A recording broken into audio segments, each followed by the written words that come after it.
Upacara peringatan Hari Ulang Tahun ke-79 Republik Indonesia tinggal menghitung hari. Sejumlah persiapan pun dilakukan di Ibu Kota Nusantara yang menjadi lokasi digelarnya upacara. Pantauan Tribunnews.com pada Rabu 7 Agustus, Istana Garuda tampak sudah berdiri kokoh.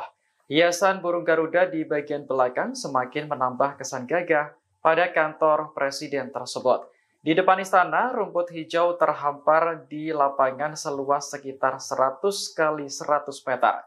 Lapangan inilah yang nantinya akan digunakan untuk upacara peringatan HUT ke-79 RI. Tak hanya di IKN, upacara juga tetap digelar di Istana Merdeka Jakarta seperti tahun-tahun sebelumnya.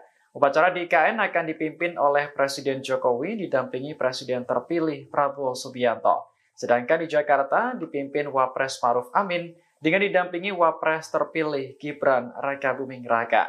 Saat ini pembangunan fasilitas di IKN semakin ditingkatkan jelang upacara kemerdekaan.